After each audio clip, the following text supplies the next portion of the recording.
Does it mean when your blood sugar is over 90 milligrams per deciliter or 5.0 in millimoles while trying to do keto or carnivore?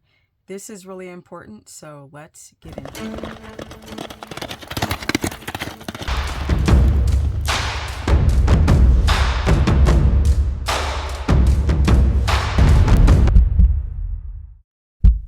Welcome everyone to my very humble life. Now, let's get into these numbers because the amount of videos I have done going over your blood sugar numbers and ketone numbers, your A1C numbers, but still people are having a hard time understanding what those numbers mean.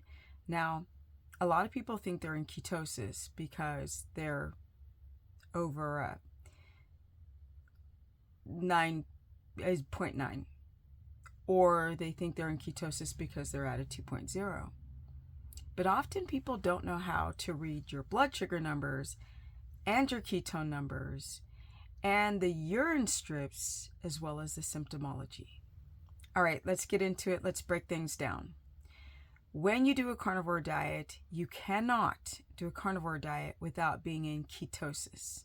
That means if you're a strict carnivore and you don't drink coffee and you don't use any plant spices and you're just eating animal foods, that's it, fat and proteins, then you have to be in ketosis. The body does not use protein very well as energy. And if you try to eat these huge ribeyes and all of this meat in your meal, like twice a day, for example, now your body has a difficulty to break down all that protein and use it, because what cannot be used gets stored as fat, unless you are incredibly active, like a swimmer like Michael Phelps. You're young, you've got a lot of lean mass, you have no gut dysbiosis, no gut hypochlorhydria, nothing that will prevent your digestion to break down that protein if you were to eat a lot of protein. That's very rare, because even young people today are having problems with hypochlorhydria, they're having problems with high blood sugar, they're having leaky gut. Even the most healthy people that I've coached and healthy people in all the gyms I've been to all around the world have problems with their gut wall. Let's break down the numbers. If you're trying to be in ketosis, because you have to be to do a carnivore diet, and of course a ketogenic diet, because they are the same diet. The only thing is, one, you have plants and one you don't. Even if you ride the line of carnivore and have a little bit of plants, you're just keto, but keto's been bastardized. The numbers. Let's go. It has to be, your blood sugar has to be between a 75 and an 83 milligrams per deciliter. 75 to 83 milligrams per deciliter. That means that you're in a sweet spot. But with that 75 to an 83, you also must be at a 1.8 to 3.0 with ketones. And you have to have a urine strip, and you must present clear, not purple, but clear. Because if you're actually using those ketones, your urine will present nothing in it. That means you're using up all those ketones. So that's why you use a urine strip. And then we write down our symptomology, because you're going to have sustained energy when you're in ketosis. For the rest of the world who do not use milligrams per deciliter to test their blood sugar, the rest of the world uses millimoles, MMOL. And the numbers would be between a 4.4 and a 4.6. If you're under a 4.4 or a 75 milligrams per deciliter, you most likely are heading towards the hypoglycemia route. If you're over a 4.6 or an 83 milligrams per deciliter, so 4.6 in millimoles, basically, when your blood sugar starts getting out of that sweet spot range, why would your body use ketones? There's blood sugar available to continue to use. So with those numbers between a 75 and an 83 milligrams per deciliter and a 4.4 to 4.6 with millimoles, and you've got sustained energy, and your gut is healing, and your ketones are in range, and the ketones are the same. Doesn't matter for American or European, for example, system of checking your ketone numbers. They'll always use millimoles. Ketone should be between a 1.8 and a 3.0. If you are under a 1.8, you're not really in a nice deep state of ketosis. You're getting there. And that could be okay if you're just starting to get into ketosis or starting this journey of doing low carb. And then you want your ketones to go as high as a 3.0. Now, if you're at a 3.1, I'm like, okay, we're good. If you're at a 1.7, you're like, okay, we're good. But the actual real sweet spot for glucose is 2.0. Now, with that said, what if your blood sugar is 95 and you're on a carnivore diet or a ketogenic diet and you haven't eaten any rice, potatoes, grains, starch, fruit, sweet fruits rather, because olives are acceptable on a ketogenic diet, and of course avocados. But what if your blood sugar is running in the 90s and if it's over 100? So there's a difference between 90s and hundreds. Let's get into it, because this is really the core of the message in this video. A lot of people are using glucometers and they'll test their ketones and they'll get like a 3.3. And they're like, I'm in ketosis. And they'll literally say with all confidence, I'm in ketosis. I'm like, what's your blood sugar? I mean, it ranges. Okay, what are the ranges? Well, it ranges from like a 87 to about a 98. That's not ketosis. When I was eating carbs, my blood sugar was in the 90s. So that your blood sugar is in the 90s on no carbs, that means that your blood sugar is running too high to be ketotic. It's not running too high for the medical community, but a lot of these people don't understand what happens to your body when you cut out the carbs. Because with milligrams per deciliter, you can be between 1 and 400. At a 1, you're not going to be alive anymore. At a 400, you about soon not to be alive anymore. So we have sweet spot ranges. And for the medical community, I hear animals outside, I'm sorry, distraction. For the medical community, being in the 90s is fine. In fact, you'll go to the doctor and they'll say, oh, your 90s is great. You're good to go. Okay, well, I'm doing a keto diet. Yeah, you're still good. But not so fast. Because even though you're not diabetic at a 95 or a 98 while doing something that has no starch or sugars, but you're presenting adrenal issues, hypoglycemic issues, dysglycemic issues, if you are trying to heal your gut, it's not going to happen with blood sugar in the 90s. For somebody who's trying to be ketotic, you're not with blood sugar that high. It's just not. It's not dangerous per se of being a diabetic, but it is a precursor to your thyroid issues or your inability to sleep well, or your inability to grow muscle, or why your estrogen is so high, or feeling tired all the time. And when you don't adapt, eventually you start really creating issues for certain symptoms like your thyroid. What if your blood sugar is over 100? Forget about what your ketones are, because if your blood sugar is over 90 and if it's over 100, ketones don't matter. Not using them.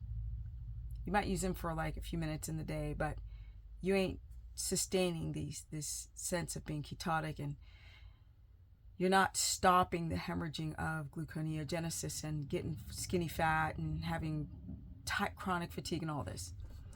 When your blood sugar is over 100, it's a real problem. We're inching towards that insulin resistance, because if you're not eating carbs, why is your blood sugar over 100? Fasted 2 hours after a meal, 20 minutes after working out, your blood sugar should not be that high. Your blood sugar really should be down in the 70s and 80s, low 80s, if you're ketotic. And this is the problem. A lot of you guys will eat too much protein and you'll see that your blood sugar is running in the 90s. And then you go to the doctor and you're like, oh, your A1C is fine at a 5.3 or 5.6. And you your glucose is fine. But you're not fine. You're not. A lot of people today they're tired. Most people I talk to have some sort of chronic fatigue, even if they don't recognize it. We humans are toxic. We're stretched. We're emotionally drained. The economy is awful. The world affairs are awful. I mean, they're awful. Kids going through the flummery of the system. No one is immune to going through the absolute flummery of what's happening today. And it affects everyone. I've got a spotlight on me. Blue light. Terrible. I'm in a camper. I mean, it's not made out of wood. We're constantly exposed to endocrine disruptors. People are fasting on top of this whole thing, thinking that they're going to fix something, and doing carnivore, which is a double negative. Yeah. Sometimes histamine can spike your blood sugar. Any birth control pills, SSRIs, antidepressant medications, thyroid medications, these medications, which should be a video, can these medications spike your blood sugar? And they always do. Birth control pills, HRTs. And so some people are like so close to adapting, but they just can't because they're on some type of pharmaceutical intervention, or they're exposed to heavy metals or plastics. There's a lot of detoxing that you can do, and it's not for the faint at heart. It has to be towards the people who are willing to treat their body like they're training for the Olympics of optimal health.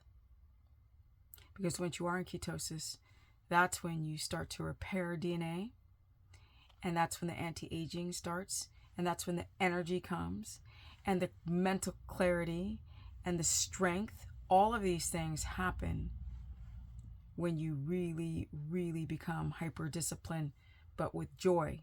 Like it's a pleasure to take your body to the highest level. It's not like, oh my God, I'm so limited with what I can eat, or whatever the dumb things that people say, like, I don't need any fiber. It doesn't matter about microbiome, prebiotic fiber. They don't actually argue details. They just say, oh, I've done carnivore for 2 years and I feel amazing. But maybe perhaps you don't know what it's like to really feel amazing. You feel amazing compared to maybe what you did before. Yeah. If you guys want to learn more, go to stephanieperson.com and book a consultation if you need help. Also, I offer a monthly subscription-based course because now I coach all 3 diets. I don't push keto. I'm not going to push that to people who have a gallbladder issue or dysglycemia so bad, or histamine so bad that they can't eat certain animal fats. I find what works for the individual. I ride the keto lane. For me, it's the optimal diet when everything lines up, like your gallbladder. Very important. And the discipline. Carnivore is really, really great for the short term to bring inflammation down, as long as you don't have problems with B12 high and uric acid, because nobody talks about that. You can't do carnivore diets if you got high uric acid levels. No ma'am. Or gout. Yeah, it's a thing. Or if you have electrolyte issues and you're chronically dehydrated with low blood pressure, which really happens on carnivore diets often. Low blood pressure. Because people don't know how to balance their electrolytes. Yeah. But with that said, today was about the blood sugar. Comment below if anything I described in this video feels like what you're experiencing. That sometimes you have energy, but not all the time. Sometimes your sleep is good, but not all the time. Sometimes you're bloated, but not all the time. And then you check your blood sugar, and you're not getting those tight ranges that you thought, or that are important, because you're not sure if blood sugar in the hundreds and 90s is okay. It's not. You're not in ketosis if you make ketones. You're not. You're not. Body's using the blood sugar, and you're peeing out those ketones. Yes. Now, I'm working on everything again, full steam ahead on all my projects, and I will keep you updated. And I'm out. ridiculous. Now I gotta edit this. It was a long day. I thought I was gonna be able to work on my 30-day challenge today, but the farrier came last minute and worked on all the animals, plus gave them, what was it? Sort of like a functional farrier. That's a shoer of horses. Yeah. And he was here for hours and hours and hours. It was really good, but I got a little drained, I'm not gonna lie. Because it was raining, it was cold, and I was like, we couldn't go into the pens because the pens don't have shelter, so we had to be sticking under. Anyway, they were all in the dog, and they were crisscrossing. I had to all tie them separate, and they were all getting in his way. And he's like, it's okay. And I'm like, no, it's too much. By the way, somebody said in one of my videos, stop talking about your animals and get to the point. I was like, yes, massa. Peace.